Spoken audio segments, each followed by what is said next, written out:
Hello, this is the J Show. Dr. J. Smith here with Dr. Andy Bannister. We've brought him down just to talk about his material, specifically your oral formulaic material. We got into it in the last episode, episode 2. Now we're moving into episode 3.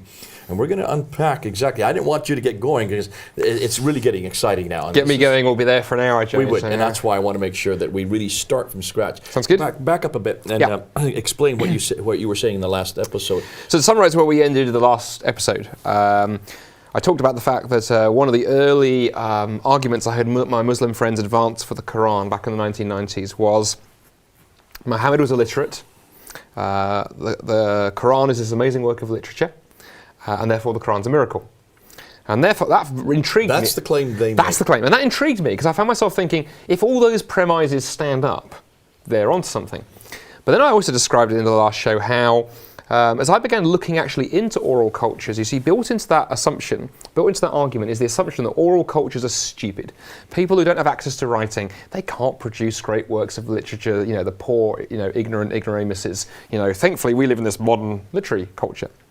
Well, it doesn't take a lot of studying before you go, hang on a minute, we have amazing works of literature that come from oral cultures. So, for example, we have the Greek epic poetry like the Iliad and the Odyssey, written by Homer. Here in England, where we're filming this, we have the ancient Anglo-Saxon poem Beowulf, which made into a movie a few years ago. That comes largely from a time before writing, and so on it goes. And actually, what it turns out is that oral cultures have bequeathed to us wonderful works of literature that eventually made their way into writing. And actually what happens, it turns out, as we've studied hundreds of cultures around the world, is oral cultures have all kinds of mechanisms, all kinds of ways they can produce literature without access to writing. And what gets exciting is those methods usually leave clues in the text when it's finally written down. When it is finally written down, you're going to see something that gives you where these formula or this orality is. Where this orality comes from. And there are two things in particular. One, you gave the game away with the first word. First word is formulae. In hundreds of oral cultures that we've looked at in scholarship over the last 100 years or so, when this scholarship has really got going, is we found that most writing today that comes from oral cultures like the Iliad, the Odyssey, Beowulf, and other works contains within it a lot of formulaic phrases. And these are short, repeated phrases that are used time and time and time and time again. Give us some examples. So actually, I'll give you a real-world example because they still exist today. Even though we're in a written culture, you can still find examples of oral phraseology. So we were chatting in the car on the way from the airport. You're not yet a granddad. You look old enough to be one, but you're not one yet. Thank you. But nevertheless, imagine a little child comes to you, 3-year-old, 4-year-old, tugs on your sleeve and says, Dr. J, can you tell me a fairy tale? Can you tell me the story of Little Red Riding Hood? How do you start a fairy tale? What would you say? What's the first thing you say? Oh dear, I've forgotten it. You've just ruined. Jay's ruined the illustration. Okay. Once upon a time. Once upon a time. Okay. Can we cut that? We'll just back up because that illustration usually works beautifully, but Jay let me down. Okay, until he did, it just went blank. Okay. You're right. So let me give you a contemporary illustration, Jay. I mean, you're not a granddad yet, but look old enough to be one, but you're not there yet. Well, thank you. Let's imagine a little 4-year-old comes up to you, tugs on your sleeve after church perhaps and says, Dr. J, can you tell me a fairy tale? Can you tell me the story of Little Red Riding Hood? How do you start, as any good granddad would, how do you start a fairy tale? What do you say? All fairy tales, once upon a time. Now, you haven't memorized that. The reason you know that is your parents told you fairy tales that way, their parents, and that all little oral formula has been preserved. It's also very useful. You don't have to think about how to start a fairy tale. You just know that you start once upon a time. And all cultures have examples of these, but oral cultures have hundreds and thousands of them. Why? Because imagine that you're a poet, a performer, a storyteller, a preacher. You're standing in front of an audience waiting to hear from you. You haven't got writing. You haven't got the internet. You've only got what's up here. How do you do it? Well, you have this whole vocabulary, this whole library of formulae that you can just draw upon. And which people would recognize because they've heard so many of these storytellers do just that. Yeah, and so in a culture where there's storytellers like the Kusas, these are the Kusas we're talking about. Those are there. And so what you can then do, what we've discovered in scholarship you can then come along and do is you can take a text that you think may have come from an oral culture, and what we can do, we can analyse it looking for its formulas. We can go through and look for those short repeated phrases. But more interesting than that, we can calculate what percentage of a text consists of those short, repeated phrases. And this is where your computer Now, skills here's come where in. things get very, very interesting. On culture after culture after culture has led us to the conclusion as scholars that generally, once you get beyond about 20% of a text consisting of short, repeated phrases like that, you can be increasingly confident of saying this was originally performed live in front of an audience, created live in front of an audience by an oral performer, storyteller, and singer. And so, for example, Homer's Iliad and the Odyssey, those Greek poems, there's something like 25% of the text is formulae. And so when I began studying the Quran, I found myself thinking, hey, let's do this for the Quran. This needs to be done, because I think it comes... Let's back up a minute. Yeah. This number 20. 20, yeah. This is what scholars are saying today. That's right. If it's 20%, then you can pretty well be assured. The higher you get beyond 20%, the greater your confidence. So 20% we're pretty sure, 25%, 30%, So for those who are higher following higher. this, what we're saying is, if you look at a printed text today, yes, if you can find these formulas, these repeated phrases, these repeated Yeah. stock phrases that we would not possibly, once upon a time we used today, but there are other ones that you see repeated, you know that they would have been well known at that time. Exactly. Well, they'd be well known. They're useful to the performer. The other thing that's interesting that's been pointed out, one big difference between literary cultures and oral cultures, we often in literary cultures get bored with repetition. So if you were to go to the bookseller at the airport, buy a novel to read next time you fly back home to the USA, and it's like every fourth phrase was a repetition, you'd probably start going, this author is really boring. Yeah. He needs to coin a new phrase. I've heard this. In oral cultures, it's the other way around. They actually prefer the traditional, that which is known. And if you start coming up with stuff that's original, people start complaining because it's not the story that they've known. It's not the way they've known it. Now, because you're talking to an awful lot of people who are so used to the written text, they're not going to see the importance of say that again. That's so important. We're not talking about written cultures. We're talking about oral cultures. Most of us who are watching are not from oral cultures, so this is new for us. Exactly. And so it's hard thinking yourself in terms of into an oral culture because writing does a number of things. In Western education, everything is written. Well, you take notes. Even in Eastern, you write essays. Even in Eastern you write cultures, tests. yeah. I'm going to keep interrupting you because Absolutely. I want people to really get this. You do. We do everything. We do everything by the writing. word. We compare writing, but more than that, the other thing that's been pointed out, writing changes the way you think. Because the moment that you can write something down, you have the chance to write it and then go back and edit it. You can't edit an oral text. Once it's out there, once you've told the story and you've preached it, it's out there. It's got legs. It's running.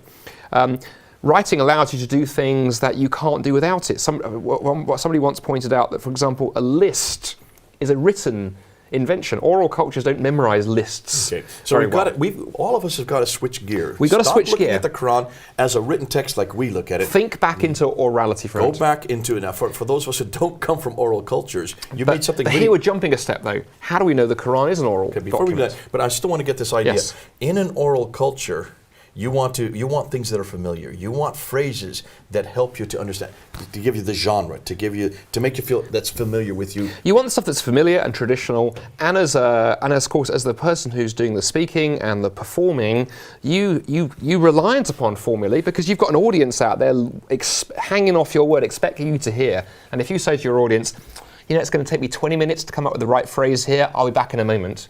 You've lost them. You've got to be able to deliver. And formulaic phrasing allows you to do that as an experienced performer. Okay, this is another proof that this is an oral society.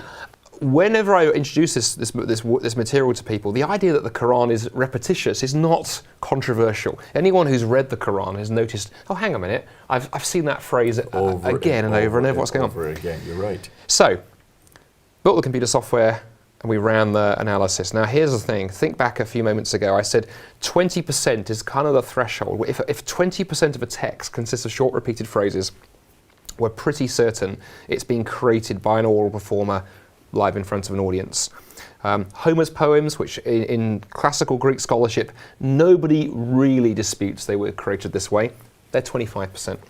What about the Quran? What percentage? Well, it depends on what surah you're looking at because the numbers fluctuate, but let's take an average.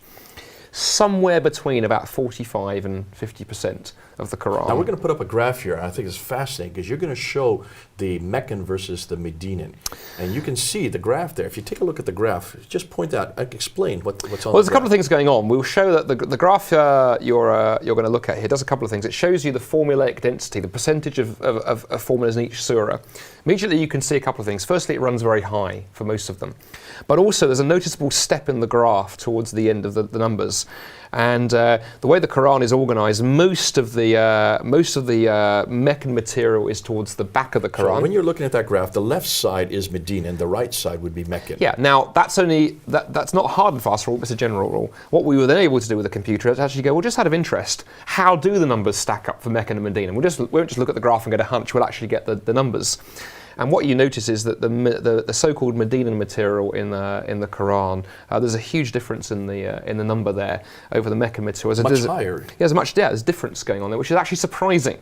So what you're saying is it has human intervention. Marks. Yeah, and actually, in fact, let me illustrate actually with an illustration I sometimes use when I do the university lecture on this.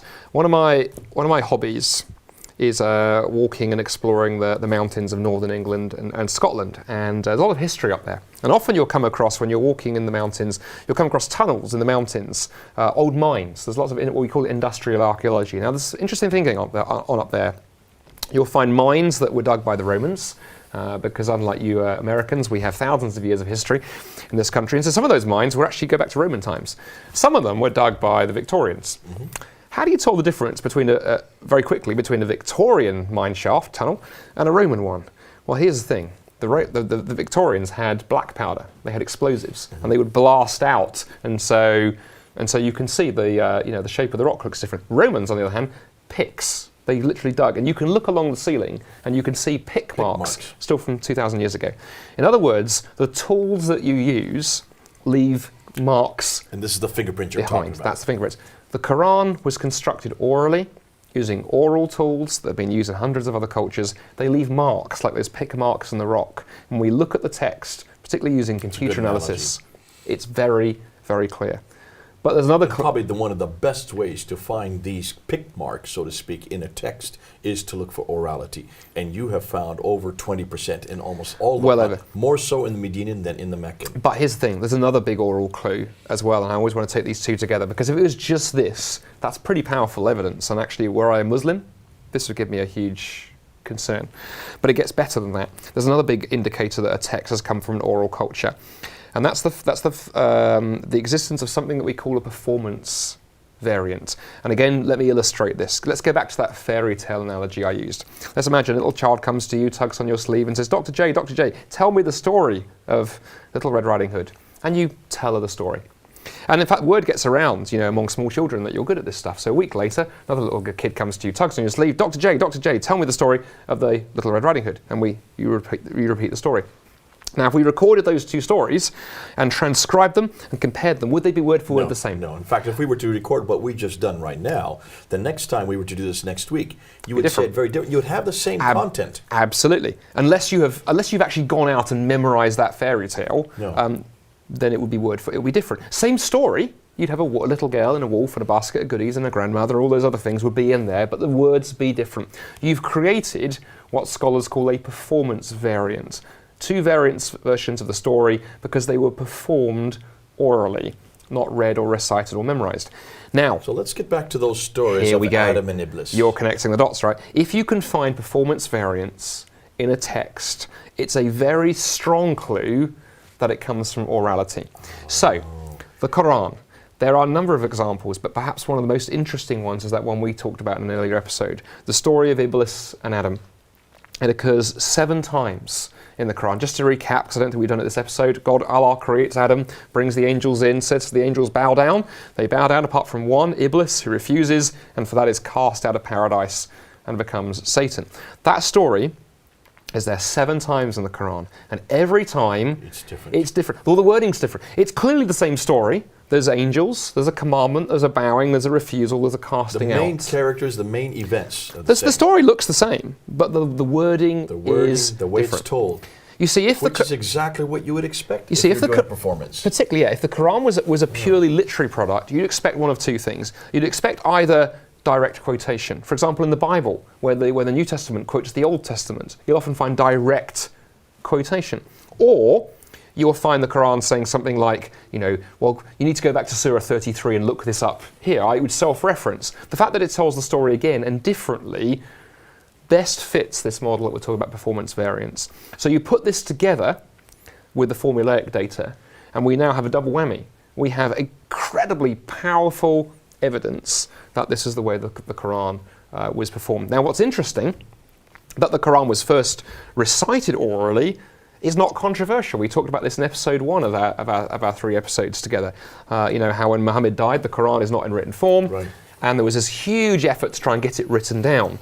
All I'm doing is pushing that back one step and saying it's not that the Quran then sat in heaven and came down to Muhammad. No. It was first constructed orally, performed orally, composed orally. That's exposing itself by the fact that there is this repetition of the same story. But in each case, it is different. Exactly. And so the problem you have as a Muslim, just take that story of Iblis and Adam alone.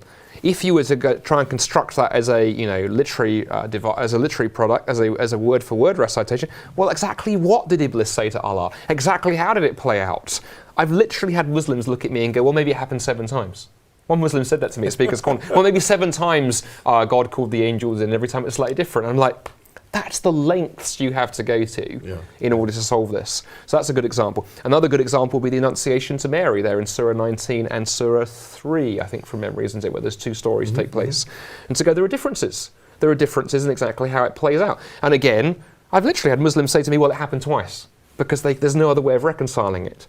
Or you go, no, it's 2 different tellings of the same story. Story of Moses, 10 different tellings, 10 different times. On at least 2 occasions, Muhammad has stood in front of an audience. If it's Muhammad, who's the author of the Quran, Muhammad stood in front of an audience and told that story. And like any oral performer does, he uses formulae, and we can analyse those, but he also tells the story differently, as you do as an oral performer. And it's left its marks on the Quran that we see today. And using computer software and other modern tools, you can expose this, and we're beginning to now really understand how the Quran was put together and why it looks the way it does, why it's so repetitious, why these stories occur multiple times and different. And also, it tells us why the Quran mixes up these kind of biblical stories from the Old and New Testament with the kind of legendary stories like the sleepers of Ephesus, like Jesus making the clay birds into living birds and so forth. Because what's happening is Muhammad has heard these stories floating around the Arabian context, and he's gone, that's a good story, and that's a good story, and that's a good story. And of course, what oral storytellers love to do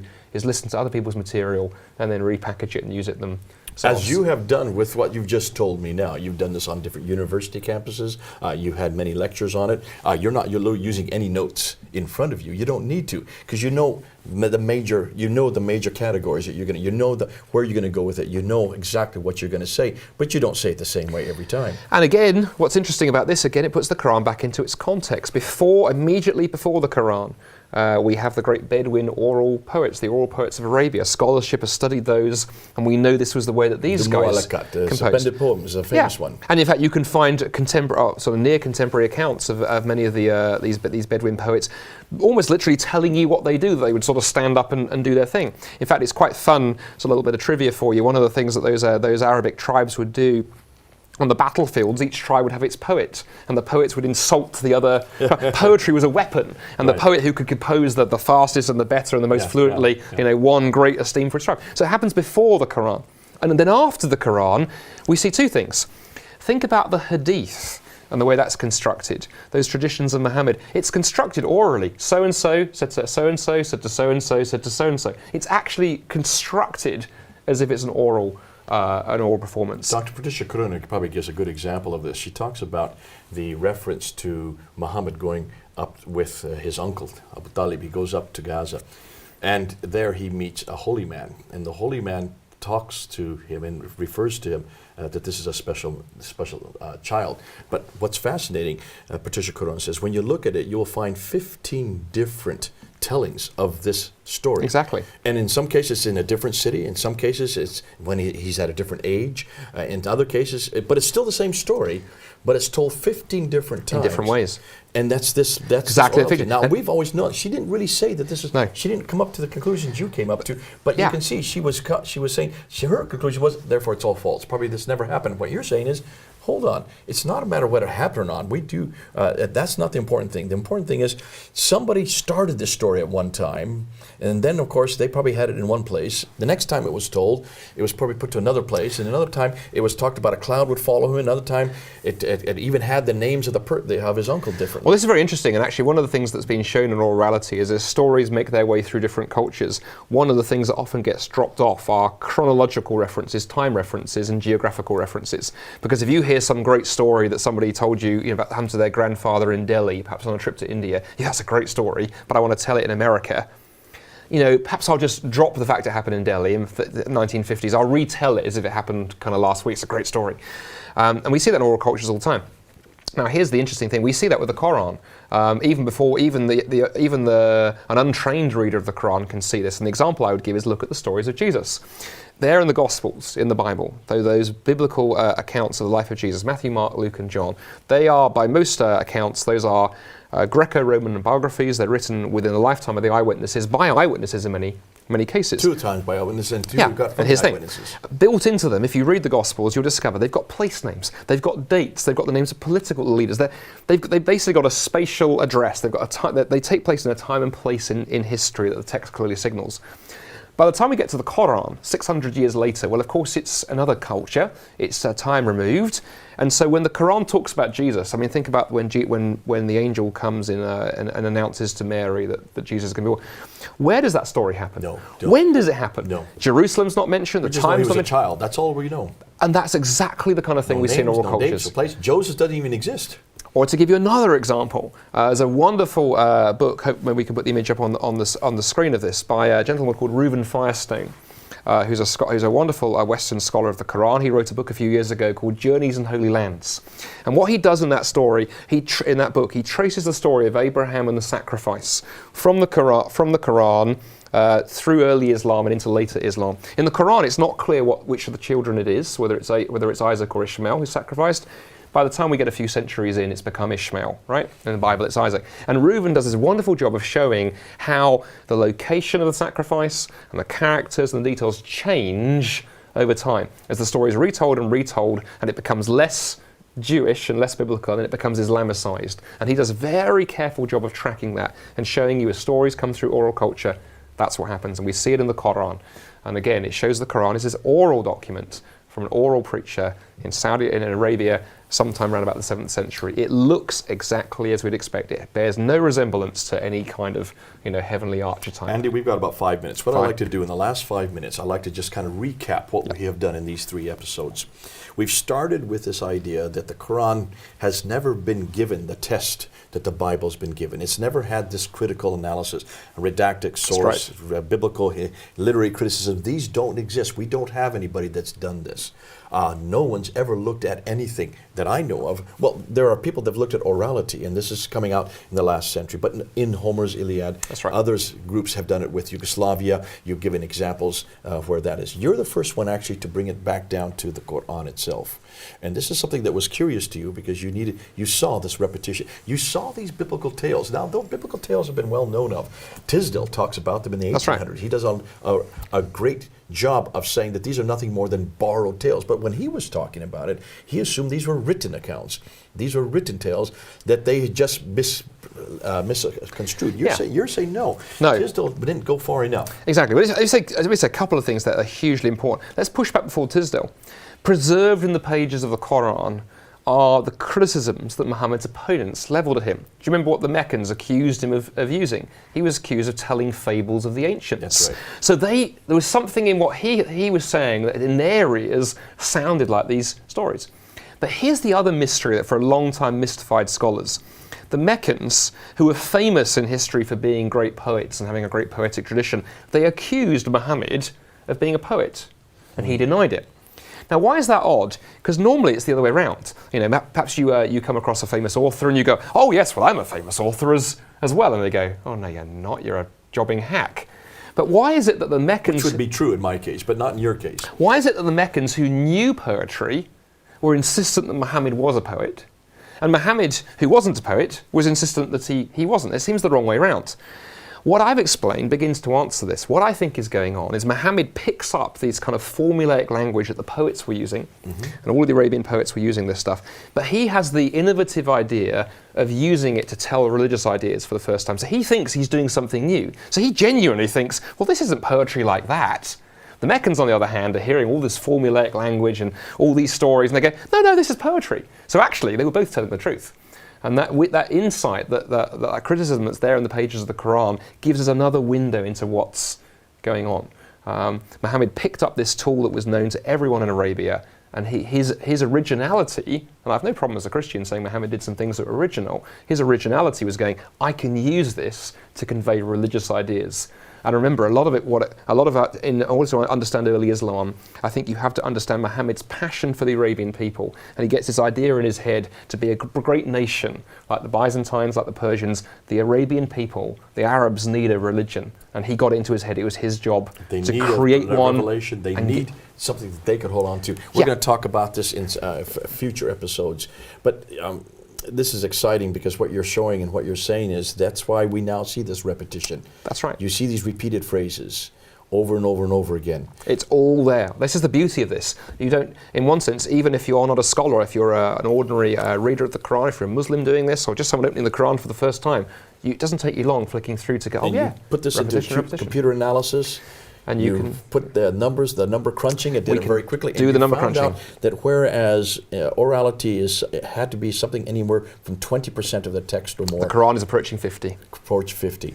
So it shouts at you as a scholar, almost double. And to go, to me, it's unquestionable. This is how the Quran was put. I want you to wrap this all up. What does this say then about the Quran? I want you to just tell, especially to the Muslims that are out there. So I'd say to Muslims listening, go right back to the start of this discussion. Right? We talked about the fact the Quran, well, the Islam really stands on two things. There's two things that your Muslim faith stands on if you're a Muslim listener to this. It stands on the book and the man. If you can't trust the Quran, if you can't trust what you've been told as a Muslim, that it came directly from heaven, if you can't trust Muhammad's claims to prophethood, the whole game is over. Well, we've talked a little bit about Muhammad, but we've talked about the Quran.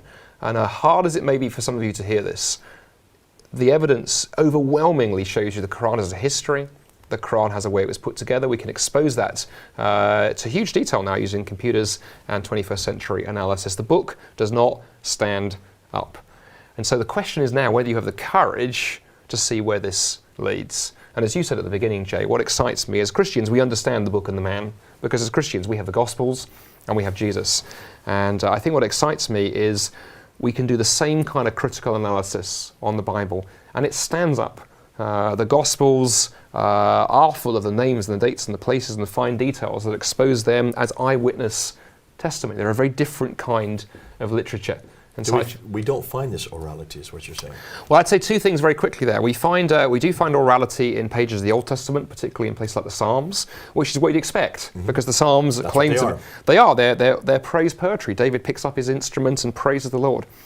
We find hints of orality in places in the Gospels, particularly in the parables. But that's what we'd expect, because Jesus is a wandering oral preacher. He comes into a village and he begins telling these beautiful stories and beautiful parables. So we would expect to find orality. So in the Gospels, where we'd expect to find it, we find it. In the Quran, where if the Muslim story is true, it shouldn't be, we find it. And the same critical tool, on the one hand, cuts through the foundations of the Quran and actually supports the Bible. Oh, Andy, this has been great. I want to thank Andy for coming down. He's been doing these 3 episodes with us to unpack his own doctoral research. Here's a picture. We're going to show the book that you can buy to unpack it yourself, to get much more in depth.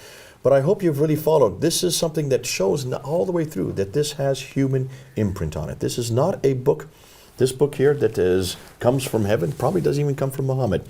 Looks like it has human intervention. Very much so. Formulaic intervention over and over again. But we didn't know that. I didn't know that until really I got your book and actually started to talk to you. Been terrific having you, Andy.